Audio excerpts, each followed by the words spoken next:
नमस्कार दोस्तों, मैं एडवोकेट निर्मल कुमार साहू आज आप लोगों के सामने एक नए विषय के साथ चर्चा में हूं। आज का जो विषय है हमारे बीच वह है माता पिता और वरिष्ठ नागरिकों के भरण पोषण तथा कल्याण अधिनियम 2007 के संदर्भ में। इस अधिनियम के तहत कोई भी व्यक्ति जिसके माता पिता और या फिर जो वरिष्ठ लोग हैं उनके भरण पोषण के लिए प्रावधान दिया गया है।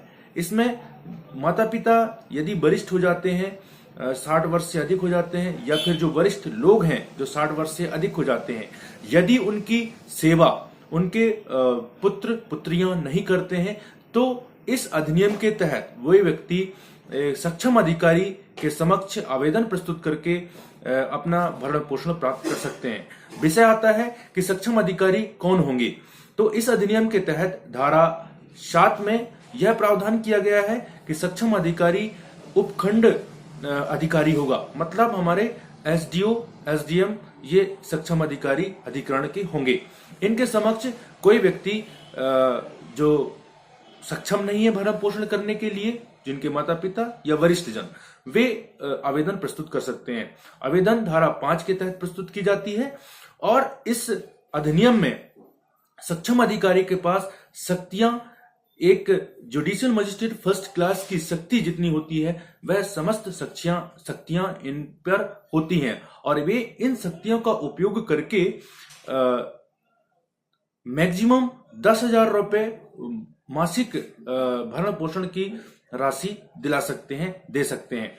इसमें कार्यवाही जब स्टार्ट होती है तो जो इसके पक्षकार होते हैं, मतलब जिन लोगों से भरण पोषण दिलवानी होती है पुत्र या पुत्रियों से, उनको नोटिस जारी की जाती है। नोटिस के बाद यदि वे जानबूझकर उपस्थित नहीं होते तो इसमें एक पक्षीय कार्यवाही करते हुए अधिकरण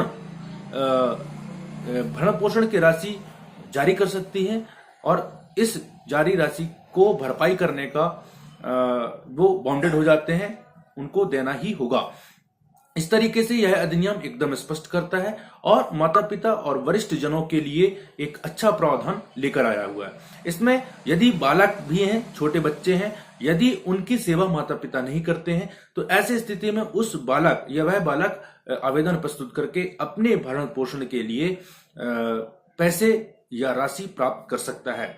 इसमें एक बात और बहुत अच्छी है जिसमें यह है कि यदि माता पिता बहुत उम्र दराज हो गए हैं या फिर वरिष्ठ हो गए हैं, वरिष्ठ जन हैं, और वह आवेदन करने में भी सक्षम नहीं है, तो ऐसी स्थिति में जो सामाजिक संगठन, जो रजिस्टर्ड संगठन है, वे संगठन यदि चाहते हैं उनके पक्ष से तो वे स्वयं अपने संगठन के माध्यम से आवेदन प्रस्तुत कर सकते हैं एक फरियादी के रूप में बनकर।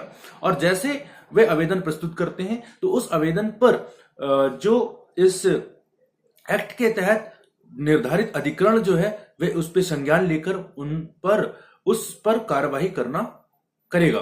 और निश्चित तौर से फिर ऐसे हमारे जो वरिष्ठ जन हैं या माता पिता हैं जो भरण पोषण करने में सक्षम हैं, वे उनके अधिकार निश्चित तौर से मिल सकेंगे और कोशिश भी होगा। इस तरीके से यह जो अधिनियम है बहुत ही अच्छा है और जहां तक इसका इन्फोर्समेंट हो सके हम सभी नागरिकों को करना चाहिए। धन्यवाद दोस्तों, नमस्कार।